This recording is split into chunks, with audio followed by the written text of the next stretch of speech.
elle signe son grand retour à la Star Academy. 23 après avoir participé à la saison 1, qui a été remportée par Jennifer, Olivia Rousse a accepté de revenir dans le programme de TF1. Si elle a été candidate du programme par le passé, la maman de Nino est désormais une artiste à part entière, reconnue pour ses chansons.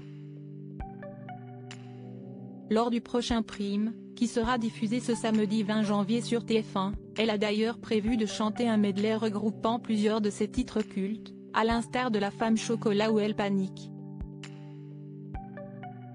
Un retour en grande pompe qui sonne comme un événement pour l'ancienne candidate du télécrochet, qui n'a pas toujours été tendre avec l'émission de la première chaîne. Plusieurs fois, Olivia Rousse a laissé entendre qu'elle ne gardait pas de bons souvenirs de son passage à la Star Academy. Quand j'y pense, j'ai mal pour la jeune fille que j'étais, à qui on faisait mettre des mini-jupes, confiait-elle, dans les colonnes du Parisien, en 2020.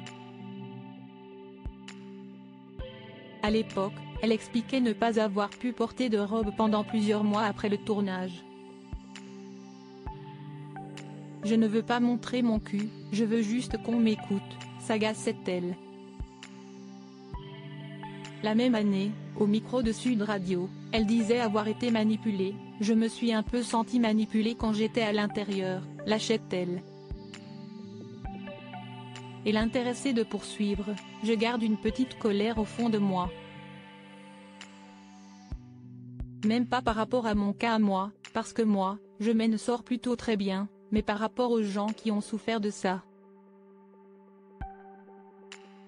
Que ce soit dans les gens qui étaient avec moi ou ceux des années suivantes. Le non-accompagnement de jeunes qui peuvent être très fragiles, détaillait la chanteuse. Supérieure à Sophia El Saïdi, Houssine, Quentin Mosiman, que sont devenus les candidats emblématiques de la Star Academy ? 20 ans de Star Academy, pourquoi Olivia Rousse n'était pas présente en 2021 ? Olivia Rousse faisait partie des grandes absentes des primes organisées pour les 20 ans de la Star Academy. Pourtant, la chanteuse de variété n'est pas fâchée avec ses anciens colocataires du château de Damary-les-Lys, bien au contraire. À la suite de l'enregistrement de l'émission, Jean-Pascal Lacoste avait posté sur Instagram une photo de lui et de ses acolytes chanteurs.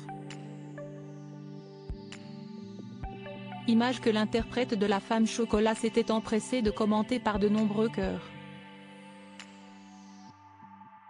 Ce à quoi le Basque avait répondu, « Tu nous manques ». Olivia Rousse avait alors tenté de programmer une rencontre quelques mois plus tard, dans la plus grande intimité. Elle avait alors répondu à Jean-Pascal qu'elle n'avait pas oublié ses anciens camarades et qu'elle était toujours prête à festoyer avec eux. « Oh mon JP, vous aussi, tellement. Alors on se refera la même à la rentrée, mais chez moi, et sans caméra, comme ça on pourra vraiment faire les couillons, comme on aime », avait-elle suggéré. En novembre dernier, la jeune femme n'avait pas non plus fermé la porte à un retour dans la célèbre émission de TF1. Ah, je ne sais pas. Si est-il vrai que je ne me suis pas posé la question de où aller et avec quelle envie à ce stade du process, expliquait-elle, avant de préciser, mais il ne faut jamais dire jamais. Crédit photo, Best Image.